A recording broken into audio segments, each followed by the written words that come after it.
System analysis in education. तो शिक्षा के क्षेत्र में सिस्टम एनालिसिस का क्या उपयोग किया जाता है। तो शिक्षा के लगभग सभी क्षेत्रों में मतलब एजुकेशन के सारे एरियाज में सिस्टम एनालिसिस की क्या होती है, नीड होती है।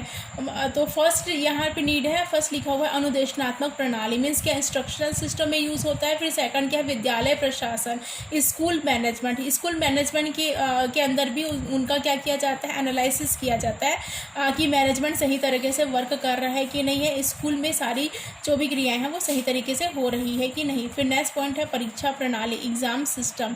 तो यहाँ पे एग्ज़ाम सिस्टम भी इसका एग्जाम्पल है। फिर नेक्स्ट है विद्यालय पाठ्यक्रम, स्कूल कैरिकुलम। नेक्स्ट पॉइंट है विद्यालय अनुशासन, स्कूल डिसिप्लिन। नेक्स्ट है टीचर। अब नेक्स्ट पॉइंट में देखते हैं प्रणाली विश्लेषण का शिक्षा में प्रयोग, education implementation of system analysis. मतलब सिस्टम एनालिसिस का शिक्षा के क्षेत्र में कौन कौन सा प्रयोग है। तो फर्स्ट पॉइंट यहाँ पे देखते हैं for making design of new education administration. तो यहाँ पे क्या किया जाता है, जैसे हम सिस्टम को, कोई भी सिस्टम को हम एनालिसिस करते हैं, चाहे वो सपोज हम मान लेते हैं एजुकेशन सिस्टम को हम एनालिसिस करते हैं। तो एनालिसिस करने पर क्या होता है, जो करंट सिचुएशन है तो उसमें क्या कर सकते हैं, हम चेंजेस कर सकते हैं। अगर करंट में सिस्टम में सारी तरीके मतलब सारी गतिविधियाँ या सारी एक्टिविटीज़ सही तरीके से नहीं हो रही है तो हम उसमें क्या कर सकते हैं, यहाँ पे चेंजेस यहाँ पे हम कर सकते हैं। और क्या है, नई प्रणाली या नई प्रशासन का क्या कर सकते हैं, निर्माण कर सकते हैं। और इसलिए ये प्रणाली विश्लेषण आवश्यक है ताकि करंट सिस्टम में कुछ प्रॉब्लम्स है, कुछ समस्याएं हैं, कुछ कठिनाइयां हैं तो उनको दूर करके क्या है नया प्रशासन या एजुकेशन एडमिनिस्ट्रेशन का क्या कर सकते हैं, निर्माण कर सकते हैं। फिर सेकंड हम आते हैं for reformation in educational system. यहाँ पे है शैक्षिक व्यवस्था में सुधार हेतु। तो सिस्टम एनालिसिस के द्वारा क्या है, शैक्षिक व्यवस्था मीन्स आपका एजुकेशनल सिस्टम का क्या है, पूरा एनालिसिस किया जाता है जिससे शिक्षा व्यवस्था या एजुकेशनल मैनेजमेंट से जुड़े सभी अंगों या सभी तत्वों का विश्लेषण होता है। इसके द्वारा शैक्षिक व्यवस्था या एजुकेशनल सिस्टम में क्या है, सुधार किया जा सकता है। तो यहाँ पे यही चीज़ है कि सिस्टम एनालिसिस के थ्रू कोई भी सिस्टम में होने वाली सारी गतिविधियाँ, सारी एक्टिविटीज, सारे वर्क्स का वहाँ पे एनालिसिस किया जाता है, उनका विश्लेषण किया जाता है, उनका विश्लेषण हो जाता है। फिर उसके बाद क्या, वहाँ पे जो प्रॉब्लम्स आती है फिर प्रॉब्लम्स को सिस्टम अप्रोच के द्वारा वहाँ पे सॉल्व किया जाता है। फिर क्या है, नया सिस्टम या अच्छा सिस्टम का यहाँ वहाँ पे निर्माण हो जाता है। नेक्स्ट पॉइंट है डिटर्मिनेशन ऑफ एजुकेशनल ऑब्जेक्टिव, शैक्षिक उद्देश्यों का निर्धारण। यहाँ पे क्या है, शिक्षा के उद्देश्य मतलब एजुकेशन के एम्स क्या है, समय टाइम पे और परिवर्तित होते रहते हैं, चेंजेस होते रहते हैं। जो क्या होते हैं उनके अनुसार क्या है, एम्स में भी वहाँ पे चेंजेस होता है। तो क्या है, उन एम्स का क्या है, समाज के थ्रू समाज को कोरिलेट करके वहाँ पे उसमें क्या किया जा सकता है, चेंजेस किया जा सकता है। नेक्स्ट पॉइंट है helpful in selection of teaching methods. तो जो सिस्टम एनालिसिस है वो हेल्पफुल होता है किसमें, हमको शिक्षण विधि या शिक्षण मेथड के चयन करने में।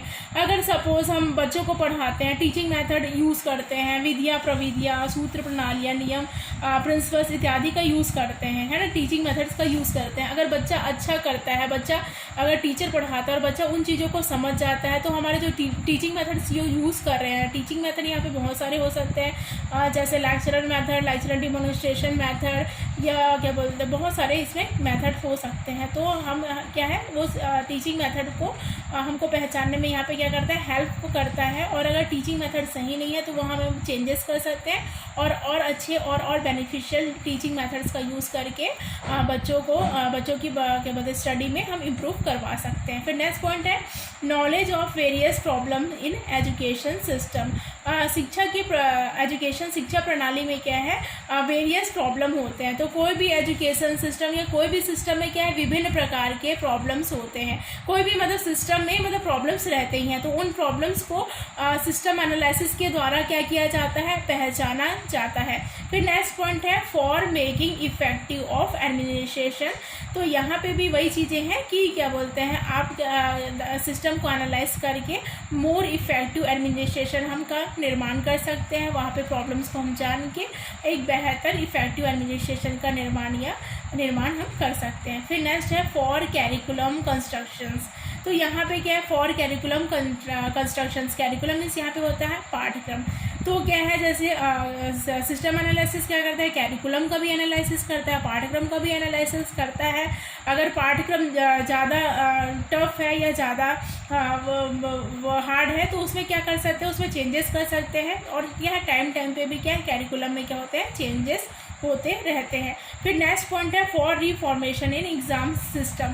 तो क्या है, टाइम के अकॉर्डिंग स्टडी को और बेहतर बनाने के लिए और जो भी फील्ड्स है, सारे जो एग्ज़ाम होते हैं उनको और बेहतर तरीके से करने के लिए क्या टाइम पे उसमें क्या होते हैं, चेंजेस होते रहते हैं। तो एनालिसिस के थ्रू हम जांच करते हैं, परख करते हैं वो सही तरीके से हो रहा है कि नहीं, तो उसमें चेंजेस भी कर सकते हैं। अगर एग्ज़ाम पैटर्न में कुछ प्रॉब्लम्स आ रही है, कुछ मतलब तो कठिनाइयाँ आ रही है, तो उनको क्या किया जा सकता है, सब चेंजेस किया जाता है। तो इस प्रकार क्या है, सिस्टम एनालिसिस में कोई भी सिस्टम, चाहे वो रेलवे सिस्टम हो, बैंकिंग सिस्टम हो, एजुकेशन सिस्टम हो, तो उन सिस्टम का क्या किया जाता है, एनालिसिस, विश्लेषण किया जाता है कि सिस्टम के सभी कंपोनेंट, सभी तत्व सही ढंग से कार्य कर रहे हैं कि नहीं, जो वर्क कर रहे हैं, जो इनपुट आप दे रहे हो उनका सही तरीके से आउटपुट प्राप्त हो रहा है कि नहीं। अगर उसमें कुछ प्रॉब्लम्स आते हैं तो उनको क्या किया जाता है, सॉल्व किया जाता है और न्यू सिस्टम का निर्माण किया जाता है।